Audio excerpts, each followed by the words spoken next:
बड'लेण्ड इंखं टेलिभिजननि बिथिंनिफ्राय बानजायनाय लादों जखन सावरायनाय फैगौ 7-8-11 डिसेम्बर खालि बड'लेण्डनि बिसायख'थि बड'लेण्डनि बिसायख'थिनि बागै आथिखालाव गोबां राजखान्थि दोलोफोरा नांफुगासिनो दङ गावबा गाव दोलोनि बिजाथिफोरखौ देरहाहोनो थाखाय बेजों लोगोसेनो उदां बिजाथिफोराबो जनानै थायाखै बिथांमोनाबो नांफुगासिनो दङ माबोरैहाय बे बिसायख'थियाव गावसोरखौ देरहाहोनो हायो नुनो मोनगोन जे 12 डिसेम्बर खालि बिसायख'थिनि साननाय आरो बे साननायावनो सोर देरहागोन सोरनि खाफालाव दं देरहानायनि सोर जेनगोन बेनि हिसाब निकासखौ जों मोननो हागोन फैगौ 12 डिसेम्बर बे बिथिङाव बड'लेण्ड इंखं टेलिभिजननिफ्राय दिनै बानजायनाय लादों सावरायथुन आरो बे सावरायथुनाव जों हांख्रायना लाबोदों दिल्लीयाव फरायनाय फरायसाफोर बिथांमोना दिल्लीयाव फरायदोंमोन हादोरनि राजथावनि दिल्ली बेवहाय बिथांमोना गुबुन गुबुन कलेजाव फरायना फैदों गुबुन गुबुन इउनिभारसिटियाव फरायदों आरो बिथांमोना गावसोरनि मोनदांथिखौ बुंगोन जे फैगौ बिसायख'थियाव जोंनि हालामनि रायजो राजाफ्रा मा रल लानाया मोजां आरो उन समाव बर' हारि थामोन्थानि थाखाय मा मावनाया गोनांथि दङ बेजों लोगोसेनो बड'लेण्ड मुलुगसोलोंसालि बड'लेण्डनि गंसेल' मुलुगसोलोंसालि बे जाबाय बड'लेण्ड इउनिभारसिटि आरो बेनि बर' फरायसाफोर जाय बिथांमोना जाहैबाय बर' हारिनि भबिसत बर' हारिनि इयुन बिथांमोना दानानै लागोन आरो बर' हारिखौ दैथिंलांनायनि सत बांसा बिथांमोननियाव दङ जों दिनै बयखौबो बरायदों दिल्लीनि फरायसाफोर आरो बड'लेण्डनि फरायसाफोर जों गासैखौ लानानै सावरायनि जे दिनै बे फैबाय थानाय बिसायख'थियाव बर' हारिया एबा बड'लेण्डनि रायजो राजाफोरा मा लुबैयो एबा फरायसाफोरा मा लुबैयो जों दिनै गिबियावनो सिनायथि लागोन जे लास्टनिफ्राय नोंथांनि मुं नोंथांनि सिनायथि बड'लेण्ड इंखं चेनेलनि नायगिरिफोरनिसिम आंनि गिबि हामलायनायखौ बावहरग्रोबाय आंनि मुङा जन्दिप बरगयारि आङो दिल्लीयाव फरायदोंमोन हिन्दु कलेजाव बिनि उनाव आङो मास्टार डिग्री खालायदों university of science and technology मेघालयनिफ्राय दा आङो न'आवनो दंफैयो ओमफ्राय दा बेनो नोंथाङा आंनि मुङा जाहैबाय जिउस बसुमतारी आंबो दिल्ली इउनिभार्सिटियावनो फरायनानै फैनाय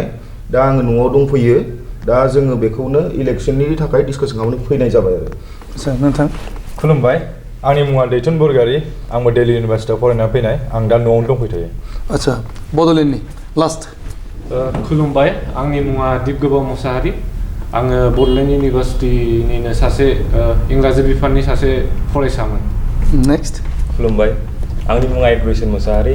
आं दा बड'लेण्ड इउनिभार्सिटियावनो स्टुडेन्ट जानानै दंथ'यो खुलुमबाय आंनि मुङा त्रिलियास ब्रह्म आं बड'लेण्ड इउनिभार्सिटिनिनो स्टुडेन्टमोन आं पलिटिकेल साइन्सनि स्टुडेन्ट गासैखौबो बरायनाय जाबाय आरो जोंहा फैगौ 7-8-10-11 बिसायख'थिनि खालार बड'लेण्डनि बिसायख'थि गोबाव सम रायजोफोर सासनाव दङ बड'लेण्डआ रायजोफोरनि सासन थानायनि थाखाय बे हालामा जोबोद गोग्लैसोनानै दं उनसोनानै दं बेहाय कर'ना भाइरासनि सातजाला जादोंमोन दैबानानि सातजाला जादों बे बिथिङाव सरकारनिफ्राय जेबो अनसुंथाइ मोनाखै बे हालामनि रायजो राजा नोंथांमोना मोनथिगौ आरो दा समसिम गासै हादोर नाङै खुनु फरायसालिफोरा एबा फरायबिजोङा खुलिनाय जायाखै बन्द' जानानै दङ बे बिथिङाव जोबोद सातजाला बयबोआनो दा बेखिनियावनो मोनसे खोथा बुंनांगौ जाहैबाय जे गभर्नर सासन जानानै दङ बड'लेण्डआव मा होननानै बुङोब्ला कर'ना भाइरासखौ दहाय होनानै रायजोफोर सासन होनाय जादों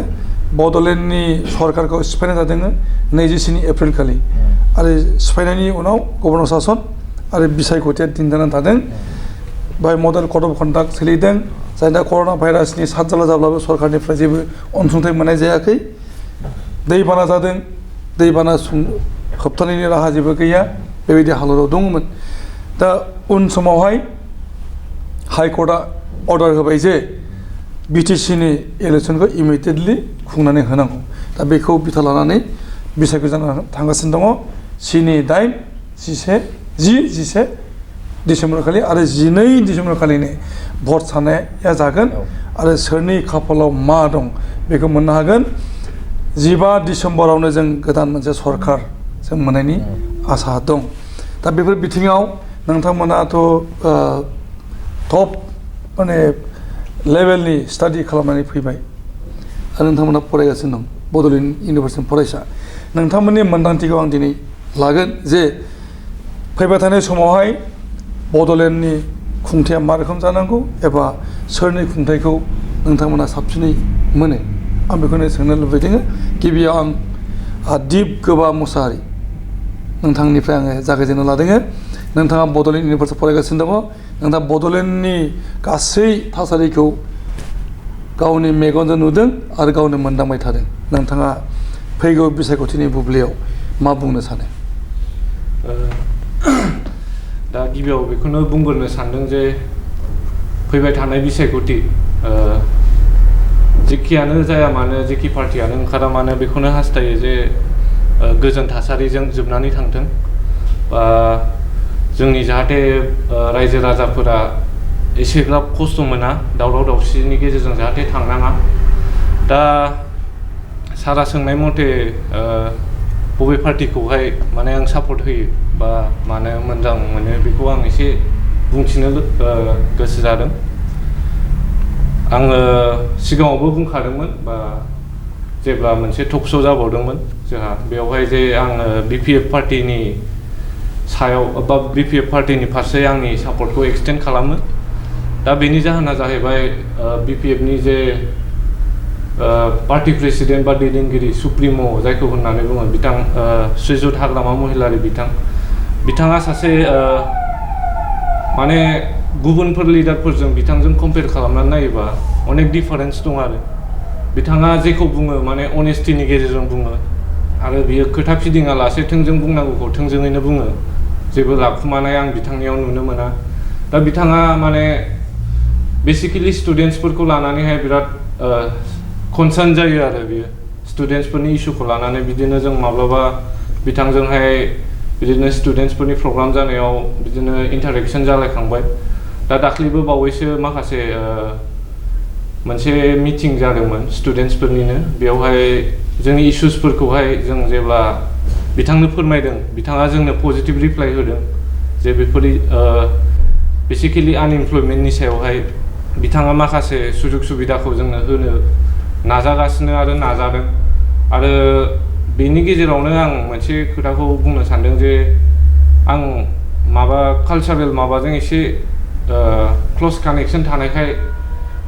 बेखौ बुंदोंमोन आरो जे जोंनि बर'फोरनि गेजेरावबो जोंनि बर'फोरनि जे फिल्म इन्डास्ट्रि सिनेमाखौहाय जास्ट माने माखासे मानसिफ्रा एन्टारटेनमेन्टनि थाखायल' लायो जानो हागौ खिन्थु सिनेमानि गेजेरजों जोंनि कालचारनि जे सिनायथि बा जोंनि हिस्ट्रि गासिखौबो जों बेरखांहोनो हायो बेफोरखौ सारा बुजिनानैहाय जों लाइमोनफोरखौ स्पेसिकेलि मोनसे सुबिदा होनो नागिरदों आरो जे कालचारनि जेसेबां माबाफोर दङ मोनसे जर'खा प्लेटफर्म होनो बिथाङा नाजादों आरो इयुननि समावहाय जेब्ला BPFआ सरकाराव फैफिनगोन जानो हागौ फिल्म इनस्टिट्युट बा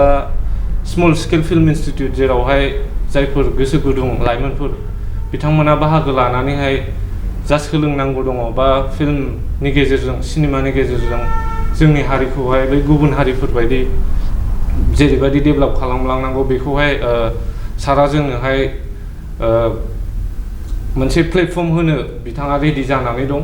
दा बेनि थाखाय आं BPFखौ बांसिनै मोजां मोनदों बेबायदि युथ्सफोरनि जे कनसार्न इस्युसफोरखौ नायनानै जे जोंनो प्लेटफर्म होनो आवगायबोगासिनो दङ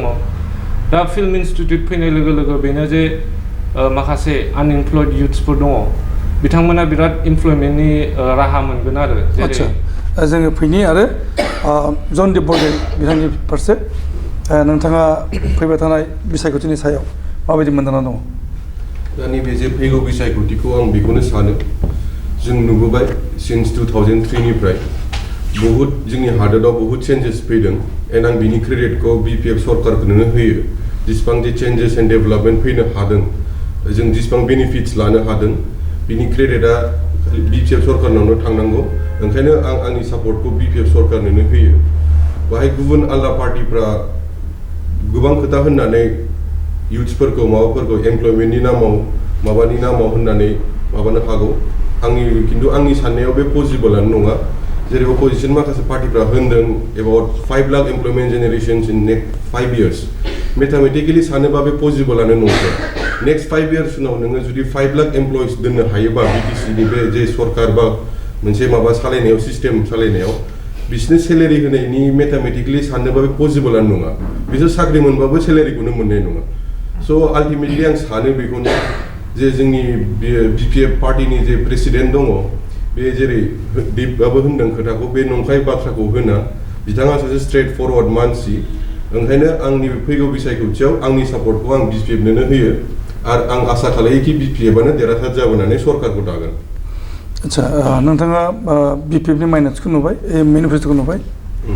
आच्छा बेखौ नोंथाङा मटिभेट जादों आच्छा आं फैनि थ्रिलियास ब्रह्म बड'लेण्ड इउनिभार्सिटि नोंथाङा फैगौ बिसायख'थिनि सायाव मा मोन्दांथि लादों फैगौ बिसायख'थियाव आङो BPF-खौनो सरकार जाजानो लुबैयो मानोना जोंना मोनसे मट'आवनो लिरखानाय दङ इउनिटि पिस एन्ड प्रसपेरिटि बे मोनथाम वार्डसआनो बिराद मोजां डिफाइन बानाय जे चिफ सारा 2003निफ्राय माबादि दैदेनबोनानै आलो खुसि जेन'बा बयबो जाथि जन'गोष्ठीजों मिलायनानै सरकार दाबोदों जों बेयावनो मिन्थियो जेरावबो जेरैबो थांबा जोङो मिन्थिनो मोनो जे चिफ सारनि खोथा बुंनाय गावनि आरो खोथा लाखिनाय खामानि मावबोनाय आदर्शफोरखौ जों नुबोनो मोन्दों आरो गासिबो खोथाखौ बे स्टेप फरवार्ड बुङो बयबो मिन्थिजोबखायो थगायनाय गैया फोलानाय गैया आरो जे खोथाखौ नंखाय मावथावनो हायै बे खोथाखौ बियो जिबनाव बुंगोरा रायजो राजानि सिगाङाव आरो हागोन खामानिखौ बिथाङा बुंखायो जानो हागौ बेनि गाहाय आरो जेनेबा ग्राउन्ड लेभेलाव मोनफा मोननै मिस्टेक जानो हागौ नाथाय खिन्थु नुनो मोन्दों जोङो 2003निफ्राय दिनैसिमाव BTC-आव बहुतखिनि डेभेलप जाबाय आरो जाबोगासिनो दं आरो 2020नि इलेक्सनाव देरहानानै जुदि BPF-आ सरकार सालायफिनोबा बेनिफ्राय बांसिन डेभेलप जाबावगोन आं आसा खालामो जियाव बसुमतारी आं दा आलदा पेनेलिस्ट होननाय बादिनो जेरै जनदीप आरो नैबे होननाय बादिनो आं बेखौ एग्रि खालामो 2003नि उनाव जेसेबां डेभेलपमेन्ट लाबोनांगौ बेखौ जोंनि चिफ सारा लाबोदों आरो जोंनि BPF पार्टिया बेखौ माबादों आवगायहोदों दा जों जाहैबाय जेरै दिल्लीयाव फरायनानै फैनाय दा BPF सरकारा जोंखौ दिल्लीयाव फरायहैनाय नङाबा आलदा स्टुडेन्टफोरखौ बायहेरायाव फरायनायाव माबायदि फेसिलिटेट खालामनांगौ खिन्थानोसै जेरै नों फार्स्ट अफ अल जेरै दिल्ली थांग्रोयो नों बहायबा थाहैनांगौ जायो एडमिसन प्रसेसा गोलाव जायो बिनि थाखाय BPF सरकारा जों स्टुडेन्टफोरनि थाखाय बड'लेण्ड हाउस बड'लेण्ड भवननि फेसिलिटि होदों जेराव जों बिराद खम फैसायावनो थाहैनो हायो मानेकि एडमिसन प्रसेसा गोलाव जायो एखमबा सोरबा हस्टेल मोनस्लाबा सोरबा PG मोनस्लाबा ओमफ्राय खालि दिल्लीयावल' नङा सिलिगुरि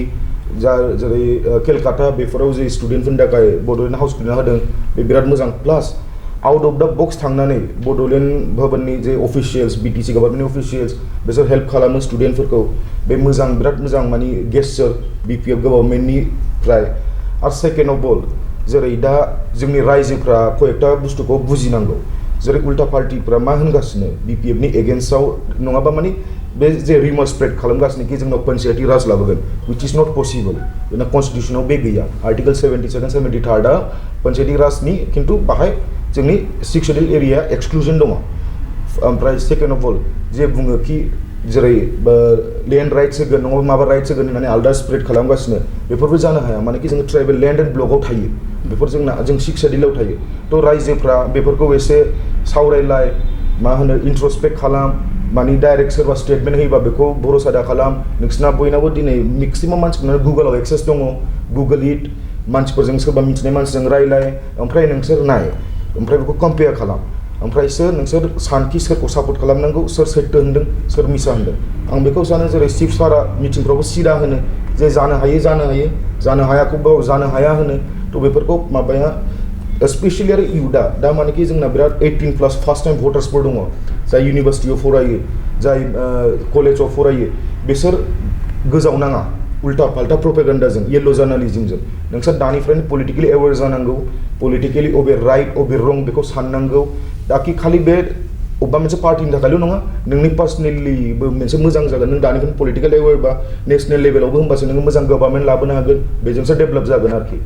थ' आं बेखौनो होननो थाङो दा मस्टलि आङो जोंनि इयुथखौ होनगोन स्टुडेन्टसफोरखौ होनगोन फार्स्ट टाइम भटार्सखौ होनगोन नोंसोर जेबो प्रपागेन्डाखौ दा खोनासं नोंसोर निजेनो माबा मा होनो डिसाइड खालाम निजेनो इन्ट्रस्पेक्ट खालाम जे नंगौ जे नङा डेभेलपमेन्ट वार्कफोरखौ नाय दा नोंसोर उन्दैखाय मिन्थिनाय नङा जोंबो एसेबां गिदिर नङा जों खिन्थु एसे एनै डेभेलपमेन्टखौ नुबोनाय नोंसोर गिदिरफोरनिफ्राव सों 2003-4आव मामोन बिटिसिआ दिनै मा जाबोखो गामियाव लामा गैयैयाव लामा लाबोबाय जेराव दालां गैया बेहाय दालां लाबोबाय आरो जेसेबां स्किम दङ चिफ सारा हायगौमानि इमप्लिमेन्ट खालामदों बिपिएफ गभर्नमेन्टआ ओमफ्राय बाहाय जेरै बुङो जेबो खालामाखै खामानि बेखौ खिन्थु नोंसोरबो बुजिनांगोन जोंना लिमिटेड फान्ड्स होयो आवगायथ' फान्डआ स्टेट जानानैसो हाबबावोमोन थ' बे लिमिटेड फान्डआवनो जे डेभेलपमेन्ट खालामदों नोंसोर आलदा अट'नमास काउन्सिलजों कम्पेयार खालामनानै नाय डिमा हासन जा मा जा बिदि डेभेलपमेन्ट जेरावबो गैया थ' बेफोरखौ नायनानै नोंसोर सान 15 इयार्स सरकार सालायदोंबा आरो नेक्स्ट 10 इयार्सआवबा बिटिसिखौ मानिफ्राय मा लांनो हागोन दा जों इयुथ स्टुडेन्ट फरायनानै फैनायफ्रा गोजाव नाङा आंनि खोथाया बेनो मोजाङै सानै हयै 7आव उदालगुरि बाक्सायाव भटिं ओमफ्राय 10 डिसेम्बर 2020आव क'क्राझार आरो चिराङाव भटिं दा बेफोरखौनो साननानै भट होबानो जाबाय रायजोफ्रा आं बिसिमनो होननो सानो थेंक इउ दैथुन बरगयारी आच्छा नोंथांनि साननाया दा बेनो जों डिप्राइभमोन अलमस्ट 5 डेकेड्सनि थाखाय अलमस्ट 50 इयार्स सिन्स इन्डिपेन्डेन्स दा नुबोबाय आंबो थाबोबाय क'क्राझाराव सिन्स इन्डिपेन्डेन्स जेबो गैयामोन राहा गैयामोन फैनो थाखाय जेनेबा साननानै ला कारिगावनिफ्राय क'क्राझार सफैनो थाखाय लाइक जेबो राहा गैयामोन लाइक दा उइदिन फिउ मिनिट्स लाइक 10-20 मिनिट्सआवनो जों दा सफैयो खिन्थु गोदो मा जायोमोन आंनि खोनानायाव आरो आंनि बिफामोना माबायदि फेस खालामबोआ स्ट्रागल खालामबोआ बिसोरो जेनेबा आधा घन्टानि बारा लाइक 40-50 मिनिट्स लाखायोमोन दा बेबादि बुङो मानसिफ्रा जे ओरै जोंना अपोजिसन पार्टिफ्रा बुङो दा डेभेलपमेन्ट गैया मा गैया दा इनफ्रास्ट्राकचार नाय नों मा नाय हाबाय जाबाय दा नों जा जुदि सुबिदा मोन्दों दा बे सुबिदाखौ नोंसोर नुनानै दा जुदि नों आनदेखा माने मेगन फांथेनानै जुदि थायोबा मारै जानो दा बेखौनो आङो सानो दा सिन्स इन्डिपेन्डेन्स जेबो गैयामोन जोंहा राहा गैयामोन दा बिटिसि सरकार फैनायनि उनाव माबादि राहा मोनबोदों माबादि सुबिदा नट अनलि इनफ्रास्ट्राकचार सेक्टराव नङा एडुकेसन हेल्थ हाबि जाबि irrigation every sector it's and every फिल्डआव मोनसे नङा मोनसे प्रग्रेस जालांगासिनो दं दा बे जाहैबाय फर द आपलिफ्टमेन्ट अफ द बड' ससाइटि दा बेखौनो दा बिटिसि सरकारा गोदोनिफ्रायनो दाबोखाबाय आरो दाबो दालांबाय थागोन दा बेनोसै कि माबादि बे लेभेलाव लांनांगौ बेखौ जों दा ग्रेजुवेलि आं नुबोगासिनो दं आरोखि ना इट्स एन्ड एभरि इयार माने ग्रेजुवेलि माबादि थांगासिनो दं गोजौ थाखोआव मारै थांनांगौ बेखौ सुबिदा होबाय बेयावल' नङा नट अनलि बिटिसि एरिया बायहेरायावबो सुबिदा होबाय जेरेखम दा नों एडुकेसन सेक्टर नायोबा जों दा जेनेबा सोरबा UPSCनि थाखाय प्रिपेयार खालामदों मा खालामदोंबा जुदि UPSC क्रेक खालामनो हादोंबा बेनि थाखाय अनसुंथाइ होदों जेनेबा मा होनो स्किम्सफोर लाबोना होदों एडुकेसन सेक्टराव जेनेबा नों मोनोबा मा होनो नों क्रेक खालामनो हायोबा नोंनि थाखाय जेनेबा मा होनोमोनलाय बेखौ scholarship scholarship financial aid scholarship होबोबाय मा होबोबाय दा बेफोरबादिखौ नायनानै जुदि सोरबा होनोबा बिपिएफ सरकारा इयुथ्सफोरनि थाखाय जों जेनेबा जों बर' लाइमोनफोरनि थाखाय जेबो होबोआखै मा होबोआखै एमप्लयमेन्ट होबोआखै मा होबोआखै बे रं टटेलि रं बेसोर आं होननो सानो आरोखि ना जानला मोनला बिसोर होननायजों गोजाव फालाबायनो नाङा बयनाबो गोहो दं साननायनि गोहो दं दा नों फरायनानै बेबादि गोहोखौ नों लानानै नों मानो गोजाव फालाबायदों जेनेबा उल्था फाल्था जेनेबा बर'नि पार्टिया जेनेबा होनगासिनो दं दे डेभेलपमेन्ट गैया मा गैया आं होनो डेभेलपमेन्ट इन द सेन्स नोंना जेब्ला साननाय हनाया जेब्ला डेभेलप जागोन होमबासो बे मोनसे डेभेलपमेन्टआ फैगोन डेभेलपमेन्ट बेल' नङा कि मोनसे इनफ्रास्ट्राकचार जानायजोंल' नोंनि साननाय हनाया जेब्ला डेभेलप जागोन होमबासो जागोन दा जोंनि जेनेबा जों नुबोबाय बायहेरायाव माबादि जोंनि थासारिया माबादि हजों थासारिया माबादि जों एटलिस्ट कम्पेयार खालामनानै नायोबा जोंनिया बहुत साबसिन बिटिसि एरिया दा बेबादि सुबिदा होबोनानै बेखौ जों एप्रिसियेट खालामाबा दा जाय रुलिं पार्टि बिसोरखौ एप्रिसियेट खालामाबा जों मा खालामबावनो दा बेखौनो आं आच्छा एडवार्डसन मोसाहारि नोंथाङा मा फिल खालामदों जेसेबां बुंनांगौ दं आदामोना बुंलांजोबखाबाय आं दा मोननैल' खोथा बुंनो सानदों जे जेसेबां इयुथ्सफोर दं आरो जेसेबां गोदान भटार जे आदाया बुंखांदों आरो जेसेबां मानसि गिदिरफोर आंनिफ्राय एल्डार्सफोर जायफ्रा भट होनो थांगासिनो दं जों बुजियो नङा बुजिबोगौ फिल्डखौ गोदोनिफ्राय नुबोदों महायनिफ्राय महाय सफैदों जों जेराव जेबो गैयामोन दिनै गासिबो दंजोबो जे फेसिलिटिसफोरखौ जों मोनजोबदों दा जों बेफोरखौ नागारनानै मानो दुसराव बारफिननो लुबैदों मानो आलदा पार्टिखौ वेलकाम खालामफिननो लुबैदों जों आलदा अपोजिसनफोरखौ मानो वेलकाम खालामनो लुबैदों बिसोरो दिनैसिम बे जेब्लानिफ्राय बिटिसिआव सरकार दाबोदों जोंनि श्रीजुत हाग्रामा महिलारि रेसपेक्टेड सारा दाबोगासिनो दङ कन्ट्रल खालामबोगासिनो दङ नायबोगासिनो दङ दा बेवहाय दुसरा पार्टिफोरा फैदोंमोन बिनि सिगाङावहाय नाथाय बिसोरो हायाखै जेनबोदों दिनैसिम बिसोर फर्म खालामाखै बिसोरनि सायाव जोंहा जेबो हप गैया आसा गैया मानोना बिसोर जेबो दिनैसिम खालामनो हायाखै दा बिसोरखौ जों फिउचाराव मारै वेलकाम खालामनो जाय एथ' मोजां जेनुइनलि मावबोगासिनो दङ गोदोनिफ्रायनो जेसेबां नांगौ जोंनि बिटिसिआव होबोगासिनो दङ दैदेनबोगासिनो दङ जों बेखौ मा नायमाथिं दोननो बेखौ जों वेलकाम खालामो आरो बे जेसेबां दाबोदों गोदोनिफ्राय जेसेबां जाबोदों बे आरो फिउचाराव बेनो आरो चिप जाबावगोन बेनो दैदेनलांबाय थागोन जेसेबांसिम हायो आं आसा खालामो आरो आं मोनसे खोथा बुंबावनो सानदों जेसेबां इउथ्सफोर दङ जेसेबां एल्डार्सफोर दङ जायफोरा भट होनो थांगोन जै दिन बिसोरो जे डेटआवहाय बिसोरो भट होनो थांगोन ओरैनो सिखारनानै नोंसोरो एसे सानै हयै थांदो मानोना नोंसोर जों बुजियै नङा जों रावबो बयबो बुजिनाय बयबो इउथ्सफोरा इडुकेटेड जाबोनाय मिथिजोबगौ जों सोरखौ होला मा जागोन सोरनो होआला मा जागोन जों मिथिजोबखागौ ओंखायनो गावनि गियानखौ बाहायनानै गावनि साननाय हनायखौ बाहायनानै जों इलेक्ट्रिक बर्डआवहाय जेराव जों भट होनो थांगोन जों सानै हसे होनानै भट होनानै जाय इलिजिबल जायखौ नांगौ जों बेखौ भट होनानै देरहानो आं बेखौनो आसा खालामबाय पाब्लिकनाव इउथ्सफोरनाव मोनसे सेन्स नांगौनि आवाजखौ होबाय थादों इउपिपिएल दोलोनिफ्राय बा बेरेखा दोलोनिफ्राय मानो सेन्स नाङा चेन्जआथ' जाबोबाय थाबाय डेभेलपमेन्टआवसो चेन्ज जाबोदों बहुत प्रग्रेस जाबोदों ससाइटिया बे चेन्जआ अलरेडि एक्जिस्ट खालायखायो ससाइटियाव everything is a continuous process so' चेन्जआ बिसिनि साननायावसो नांगौ बिसिनि जे चेन्ज नांगौ होननानै नारा लागायो आंनिबा बे नंखाय चेन्जआ बिसिनि साननायावसो नांगौ आरो बिसिनि आइडिअलजियावसो नांगौ सेंग्रा जोलैया बांसिनै दङ इउपिपिएलआव जिहेतु दुलाराय बर' फरायसा आफादाबो सापर्टआव दङ इउपिपिएलनि थाखाय अब्ला जोङो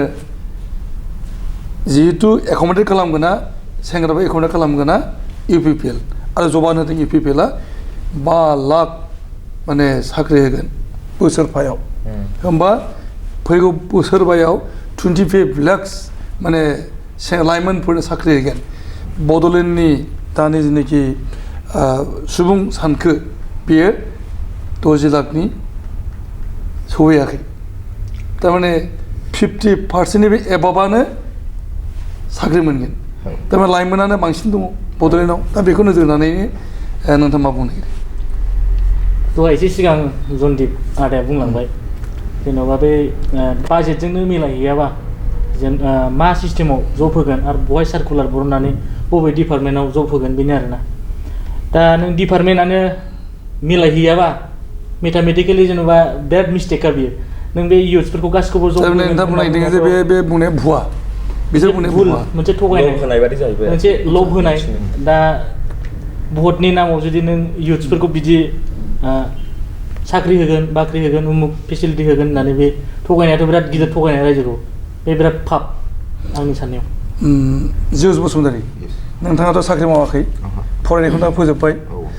दा नोंथाङा साख्रि मावाखैबा नोंथाङाथ' साख्रि मावनो लुबैनायनि बाथ्रा फैनांगौ दा नोंथाङा मानो सापर्ट खालामा इउपिपिएलखौ आं ओंखायनो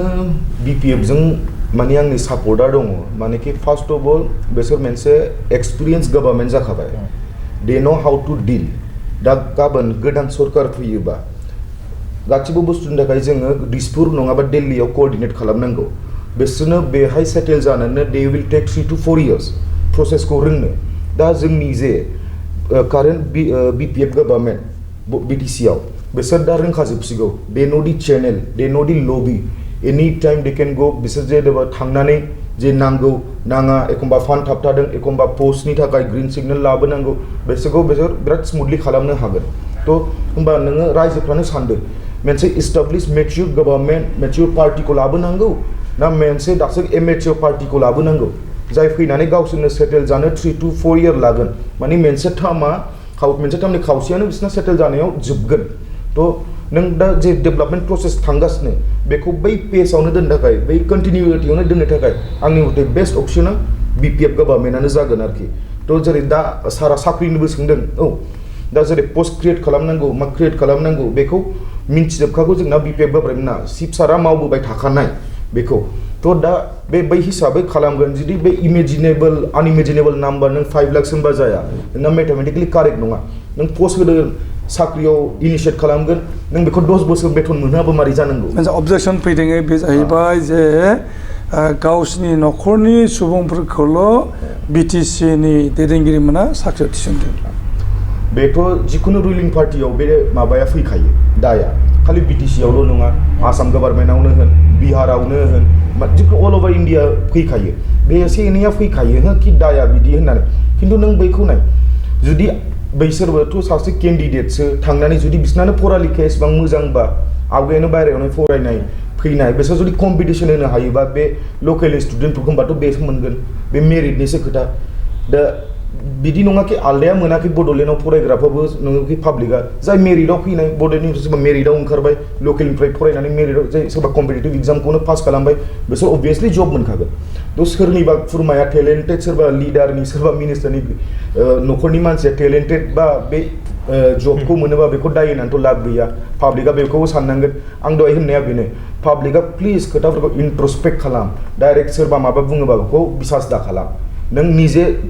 साननानै नाय सिङाव हाबनानै नाय बै सोरबा गोरोंखाया फैबा बे साख्रिखौ मोनगोन बे जानो हागौ एखमबा सोरबा चिफनि माने चिफ सारनि खुरमा सोरबा डिपुटि सारनि खुरमा डिपुटि चिफ सारनि खुरमा बिदि जानो हागौ खिन्थु बे निजेनो गोरोंबा बेथ' मोनगोन थ' बेफोरखौ नोंसो माबानांगोन आरोखि बुजिनांगोन पाब्लिकआ इन्ट्रस्पेक्ट खालामनांगोन दिप गोबा मोसाहारि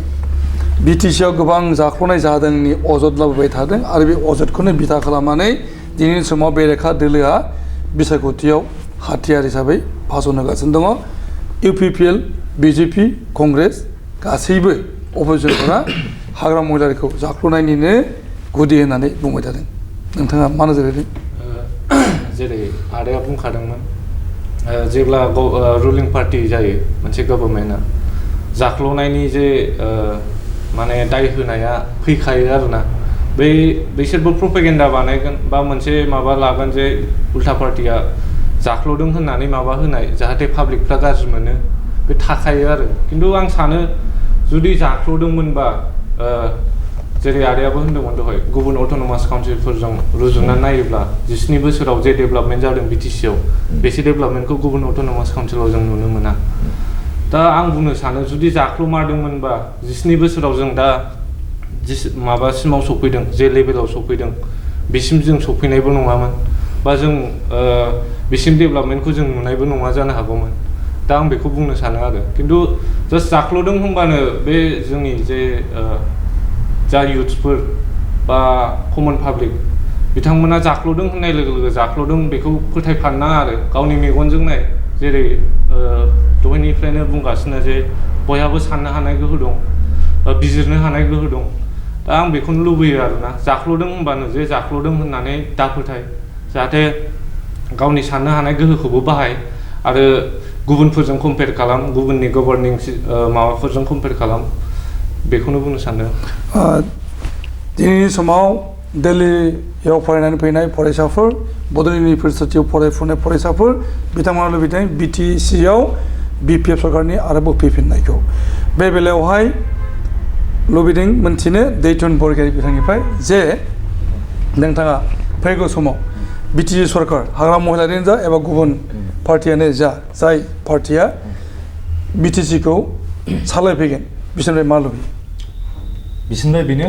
जे फर द आपलिमेन्ट बेनो बिसोरना मेन मथानो जाहैगोन फर द आपलिमेन्ट अफ द ससाइटि बर' कमिउनिटि माने एस ए हल जों मोनसे आलदा स्टेटासाव थांनांगौ दा जों बे लेभेलाव दं जों गोजौनिफ्राय थांनांगौ गोजौ थाखोसिम थांनांगौ दा बेनो जा गोदान फैयो बा फैया बेखौ आं मिथिया खिन्थु आइ जास्ट वान्ट कि जोंना बिपिएफ सरकारा थाबसिनगोन आरो बिसोरो गोदोनिफ्रायनो मावबोगासिनो दं फर द आपलिमेन्ट अफ द बर' society and for the Bodoland as a whole not only Bodo' community as a whole माने जानो हागौ आलदा आलदा कमिउनिटिनि मानसि दं बिसोरनि थाखाय मेरला अनसुंथाइ होबोबाय दा बेखौ नोजोर नायनानै दा बेनो जे एक्जिस्टिं गभर्नमेन्ट दं बेनो बहुत सुबिदा होबोगासिनो दं ओंखायनो दा जों एस ए इयुथ जोंना बयनाबो गोहो दंखायो बयबो होनजोबखाबाय दहायनो दा जों एसे नायनांगौ बिजिरनांगौ आरो जोंना बिजिरनायनि गोहो दंखायो दा बेखौ नायनानै जों लुबैयो जे जा गभर्नमेन्ट दं बे स्पेसियेलि फर द इयुथ्स बे मोनसे इयुथनि मोनसे सेक्टराव बांसिन फकास खालामनांगौ एन्ड गुड गभार्नेन्स अभियासलि जोंहाथ' दा बिपिएफ सरकार दं बेथ' गोदोनिफ्रायनो मोजां गुड गभार्नेन्स खालामगासिनो दंखायो दा बेनो सानोखि इयुथ्स फार्स्ट एन्ड फरमस्ट इयुथ्सफोरखौ मोनसे मा होनो एमप्लयमेन्ट जेनेरेट खालामनानै मोनसे सुबिदा होनाय जाहाथे इन फिउचार जों मोनसे स्टेटास लाबोनो हानाय जे जोंबो होननो हायो जे बर' कमिउनिटियाबो ओरैबायदि जेनेबा आलदा जायगायावबो जेनेबा जों सिनायथि होनो हानाय जे उमुगाबो नै जेनेबा दा थांनाय 2019 बेचआव दङ जोंहा IAS सार ओंखारदों IPS ओंखारदों थिग बिनिनो जों दा मोनसे प्लेटफर्म होबोनांगौ दा बे प्लेटफर्माव होबोगासिनो दंखायो दा जोंबो मोनसे सिनायथि होनो हानाय जे बै लेभेलाव मोनसे सहैनाय जेरखम दा जों बायरायाव थाङोबा जों एसे we belong to a Bodo' community होनबा जों दा मोनसे सिनायनाय दा बेबादि सिनायथि मोनदों दा BDC गभर्नमेन्टनि फैखांनायनि उनाव बेबादि सिनायथिखौ मोनदों आरोखि आच्छा एडरेसन मुसाहारि नोंथाङा सासे फरायसा जानानै नोंथाङा दिनैनि समावहाय BPF खौ लुबैदों फैफिनजानाय BTC सरकाराव नोंथाङा फरायसा हिसाबै दुलाराय बर' फरायसा आफादनिबो नोंथाङा सासे वेल विशार जायो आरो जिहेतु नोंथांमोननिनो आफाद दुलाराय बर' फरायसा आफाद नाथाय दुलाराय बर' फरायसा आफादा दिनैनि समाव UPP खौ सापर्ट खालामदों बड'लेण्ड इउनिभार्सिटिनि फारसे जे दुलाराय बर' फरायसा आफादा दिनैनि समाव UPP खौ सापर्ट खालामनो ओंखारदों फुराफुरि सापर्ट खालामदों आरो केम्पेइनाव दंबाय थायो नोंथांमोना दुलाराय बर' फरायसा आफादनिनो मोनसे पार्ट बुंनांगोन जिहेतु नोंथांमोनखौ लानानैनो फरायसा गौथुम हिसाबै आरो नोंथांमोना बुंदों जे फैगौ सरकारा BPFनि जानांगौ बानबुंथिया बेखौनो बुंनो सानो जे दुलाराय बर' फरायसा आफादा मोनसे माहारियारि आफाद जानानै मोनसे पलिटिकेल पार्टी जेनेबा UPPL बेखौ सापर्ट खालामनाया बेयो गोरोन्थि दुलाराय बर' फरायसायाव गासैबो बर' छात्रफ्रा मोनसे हिस्सा दङ बिसोर गोग्लैयो दा बेवहाय UPPL पार्टीखौल' जे डाइरेक्ट सापर्ट खालामनाय बे गोरोन्थिया सोरनि गोरोन्थि होनना बुङोबा दैदेनगिरिफोरनि गोरोन्थि दुलाराय बर' फरायसाया बहुद गोबाव जाबाय फरमेसन जानाया दा बिसोरो नैबे बाराव दैदेनगिरिफोरानो जे डाइरेक्ट ओंखारनानै केम्पेइन खालामफादों UPPL पार्टीनि जानानै दा मोनसे माहारियारि आफाद जानानै बिदि केम्पेइन खालामनाया बहुद गोरोन्थि बेवहाय बर'आबो जानो हागौ सोरबा पलिटिकेल अर्गानाइजेसनखौ सापर्ट बर' स्टुडेन्टफ्रा जानो हागौ सोरबा BPF खौ सापर्ट खालामग्रा कंग्रेस BJP खौ सापर्ट खालामग्रा थानो हागौ बिसोरबो जे दुलाराय बर' फरायसा आफादनिनो सोद्रोमा जायो जेरै माहारियारि आफाद नालाय दा बेवहाय एबसुआ एबा दुलाराय बर' फरायसा आफादा डाइरेक्टलि UPPL खौ सापर्ट खालामनाया गोरोन्थि बियो दैदेनगिरिफोरनि गोरोन्थि आं बेखौनो बुंनो सानो जे हायोबा दुलाराय बर' फरायसा आफादगिरिफोर एबा दैदेनगिरिफोरा बेखौ रिसाफल बानायनानै गावसोरखौनो गाव बिजिरनानै नायनांगौ माने बिदि खालामनो सानखो बेखौनो बुंनो सानो नोंथाङाबो सासे फरायसा नोंथाङाथ' दिनै BPF खौ सापर्ट होनो ओंखारदों नोंथाङाबो दायनि बिबानाव गोलैयो बेनोथ' दा बे हिसाबैहाय दुलाराय बर' फरायसा आफादनि जेनाखि मिशन भिजन दा बियो बर' हारिखौ दैदेनलांनायनि बाथ्रा फैयो दा बे हिसाबैहाय फैगौ बिसायख'थियाव दुलाराय बर' फरायसाफोरा नांफुगासिनो दङ नैबे कारनाव जे मोनसे सोलायनाय नांगौ BTC आव सोलायनाय नांगौ माने सरकारनि सोलायनाय आरो बेनि गेजेरजों मोनसे गोदान थांखि गोदान नोजोर लानानै नागिरदों दा बे बेलायाव बुंनांगौ मा नोंथांमोना आं बेनो सानो जे दुलाराय बर' आफाद बर'सा जे आबसुआ डाइरेक्टलि UPPL जों लोगो लोब्बा जानानै केम्पेनिं खालायगासिनो आइ थिंक बिनि मेन रिजनानो जे प्रमद बर' सारा अभारनाइट आबसुनि प्रेसिडेन्टखौ गारनानै नेक्स्ट दिनावनो माबा UPPL पार्टीनि प्रेसिडेन्ट जाफैदों स' बिनिफ्रायनो जों हमनो हाखायो कि बिनि इनफ्लुएन्सआ दंबोयोमोन बिथाङा आबसुआव थानानै एथ' गोबाव बोसोर सोमावसारबोबाय प्रेसिडेन्टआवबो थाबोबाय more than 10 years थाबोबाय